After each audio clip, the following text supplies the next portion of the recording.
Greetings and welcome, fellow rodents, to another episode of Let's Play Small Saga. Last we left off, just running some errands, finding some more equipment. And let's see, found bell.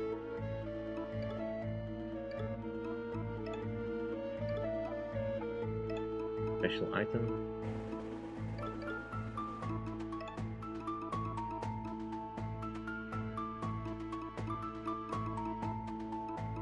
We definitely specifically recovered the bell.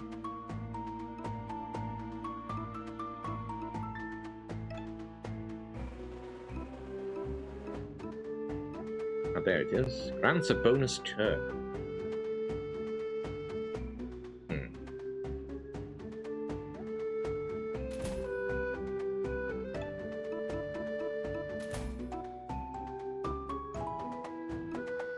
Tempting. I kind of do want to give Worm this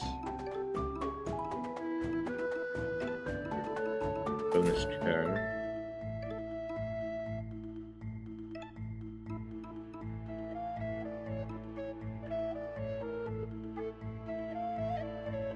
Sort of offset your penalty. Don't really need the action points restoratives.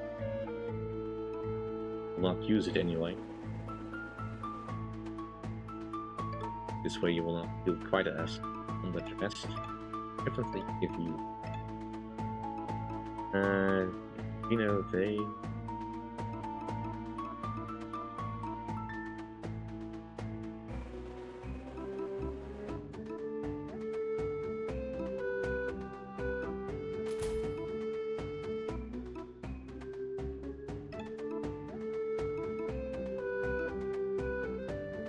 let's give you the coffee. Your skills rely a lot more on action points.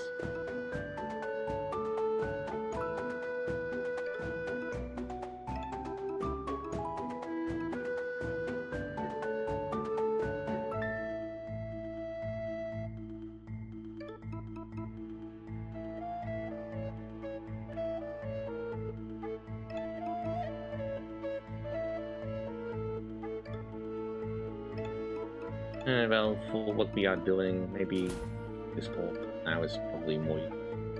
Anyway, let's get going. Still have a few more places to investigate. Let's go to Sky Garden next. Anton, anything to say?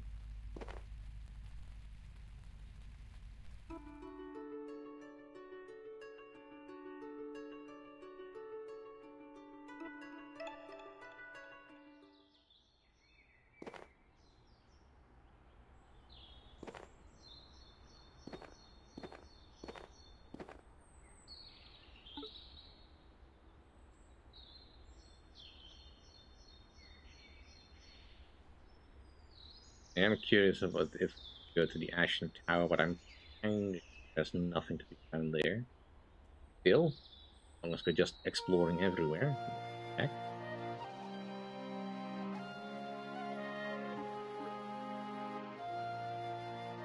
Dungeon.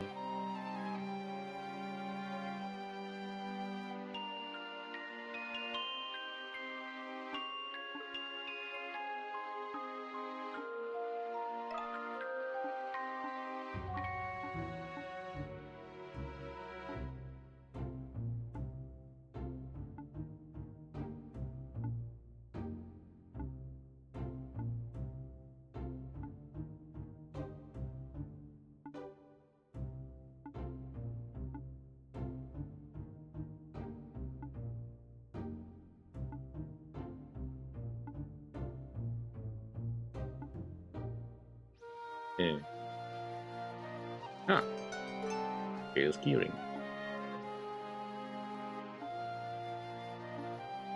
Hey. Like I asked, yeah. Probably have read that out. Like, no secret items or anything there. Hey, the option's there. You know what? We may as well check it out. Anything new here? Activate away from weapon sales. That your trade is booming. Maybe I should get on that. I think change.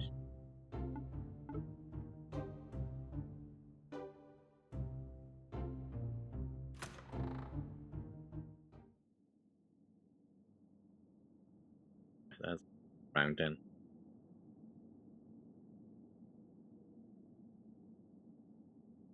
Investigate. Maybe the storeroom has something interesting.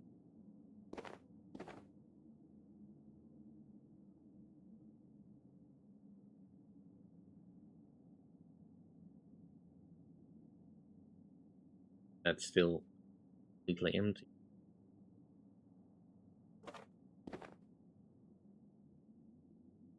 Check these boxes.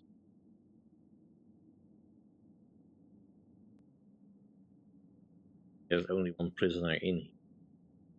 That does make sense.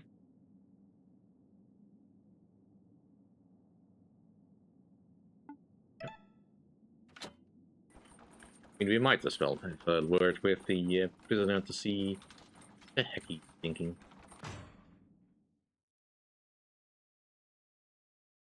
Clearly doesn't want to atone.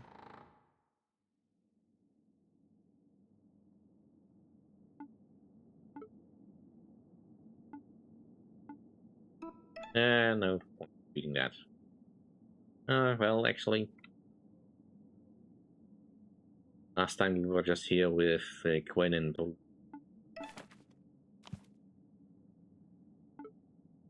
yeah, the worm doesn't have any view.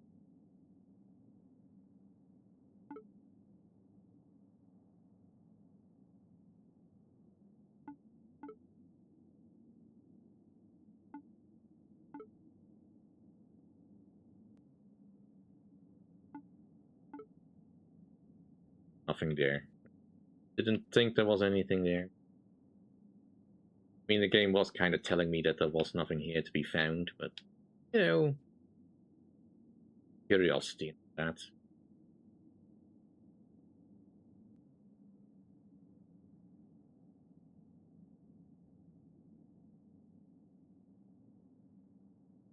My oh my, that's a familiar face, albeit with a few more scars. Yes, I remember her. I remember you. You were the de facto leader of the group that sparked the coup. You are in fact the root of the cause I am brought down here. So, why are you here? Bob. I heard you were offered exile or reform, but you refused both options. I wanted to know why. You know, not like the other members of Clan Grey. Many of the rubber boots saluted the wayward star out of the sense of community duty. The others became soldiers for the seed. They had the rent and bills to pay. In any case, their loyalties were fickle. They were quick to abandon their cause upon defeat. But I'm a true patriot. I refuse the new management options because I actually believe in my values. Which values? What values are those? Strength, iron will, the seizing of destiny made manifest. So tyranny. And what you've done away with tyranny now.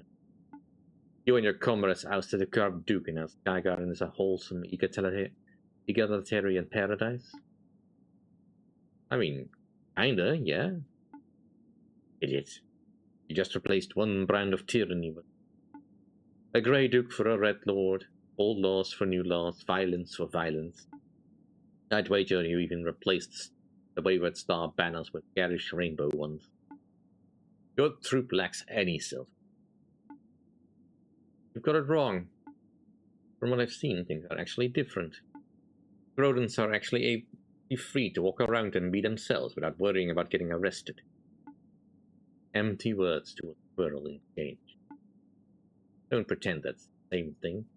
You're not in prison for yourself. Besides, Bruce isn't a lord, he's an ambassador. Ambassador. Historically, a fine starting point for becoming a dictator. It's really not like that. Well, if not Bruce, then who is set to become Skygarden's ruling lord? Do you know? Nobody? As I don't understand it. The rodents of Sky Garden to rule themselves. Odds. That's the most dangerous possible outcome. How so? Society without a leader isn't free from tyranny. It's just vulnerable to a different sort of tyranny. Leaderless tyranny, the worst kind. I don't get it. Okay, I'll break it down. So all societies have a natural hierarchy. You see it in any group, individuals who naturally shine over others. But who shines the brightest? The strong, the privileged. Those are the rodents who wield power. They get to write rules, they make important decisions like who's in, out. But if there's no formally recognized leader, then the lack of leadership becomes a mask. The one who shines brightest still gets to write the rules, but the writing goes unseen.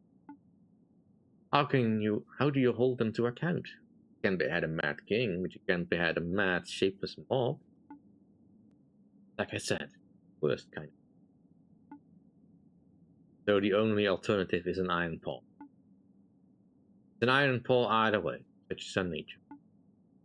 It's just a question of whether you want the paw to be visible, knowable, or seen and unaccountable. And a question of whether the iron paw. Well, of course. I never denied looking out for my own. I don't think an iron paw is enough. Read the history. When rodents are weak, they are dominated by the strong. Always. See the bigger picture? Rigid structure is necessary to keep the lack of structure from becoming a cage. I wish Siobhan had come down here with me. They'd have something intelligent to say. Gwen's got a great mind for politics too. But I'm bad with wordy stuff, so I'll just focus on swinging my sword. Well, maybe you should think a little harder. If you always sharpen your sword and never your wits, then you always get taken advantage. Alright, hold on. Okay, here's what I think. You're a twat. Charming. Is that it? That's your whole response?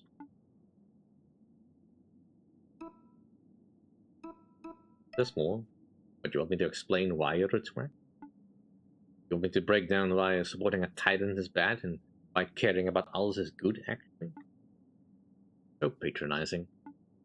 It sounds like you have no idea what a better form of government would look like, so you're just spitting vitriol. Well, no, I don't know what a better form of governance would look like. I'm not a thinker. Well, think, you idiot. Put away your herder, fascist, and bad attitude for one moment and use your head. Historically, has there ever been a society that doesn't have need one group oppressing another? No, such a society does not and cannot exist. Alright, shut up and let me think. Mushroom Society. Okay, I thought we were getting somewhere. You've lost me. What exactly is a Mushroom Society? Oh, sorry, I've been farming mushrooms the last few months, so it's hard to get them out of my head. Some mushrooms have roots. Well, Gab called them something else, but they're basically roots. I've noticed that some of these mushrooms have organized roots, where they spread and split like an upside-down tree. But some mushrooms have roots that are more like a tangled web. You cannot tell where one starts and another ends.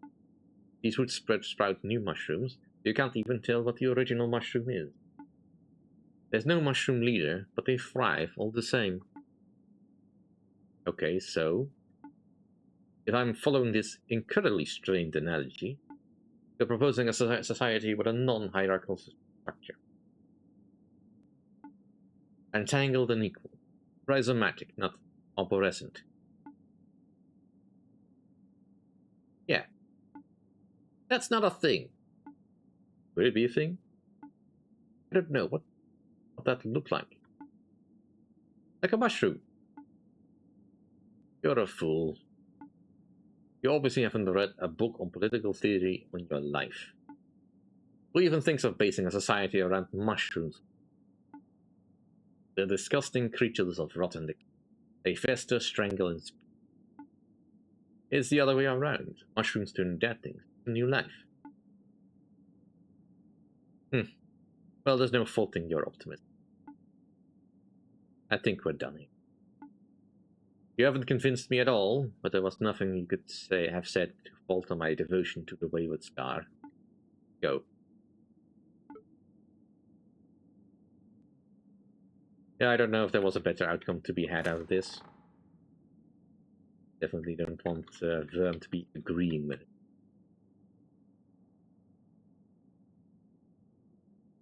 Let's get out of here.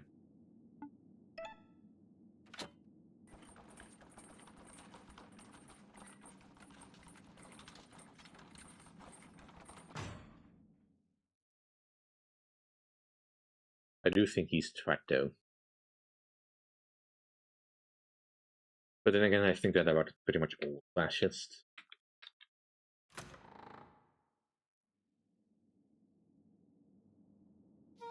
Alright, back to actually going to talk to Tom. We wanted to talk to.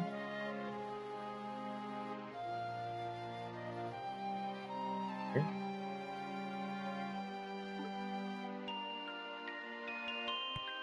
All around. Ooh, nice.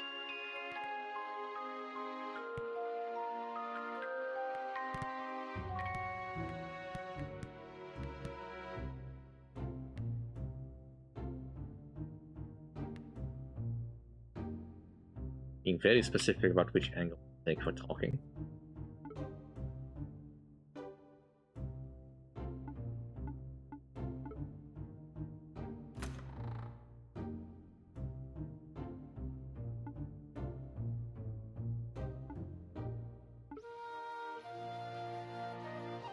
There.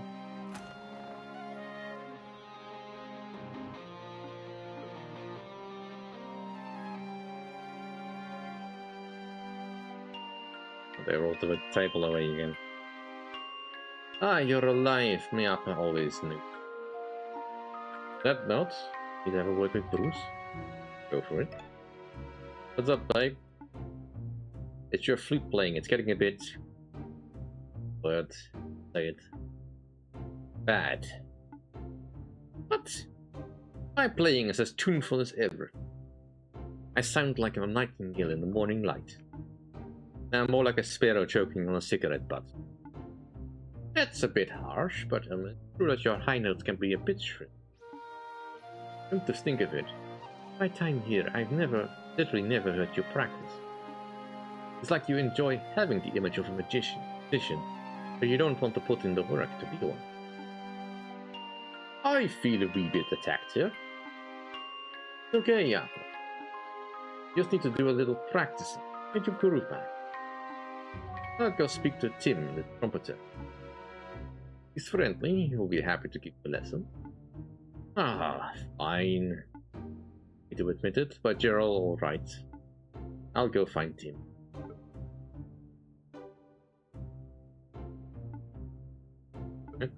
Same still. Please.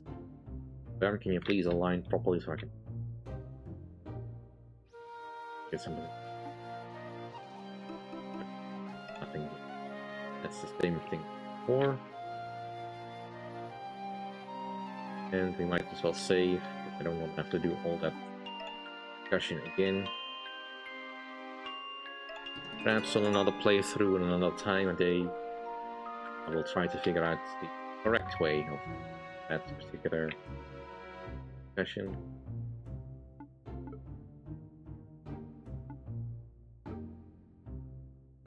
And I wish we could bring all of these weapons with us, but I recognize you. You're the trombone guy. Bruce was looking for you. I'll go fetch him. It's actually a Baroque trumpet.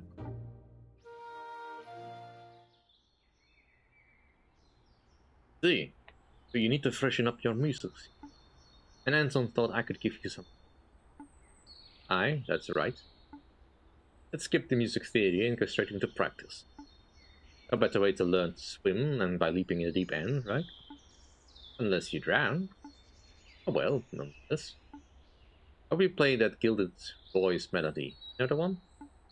Yeah, of course, it's a classic. Right. I'll grade your performance just like a school exam.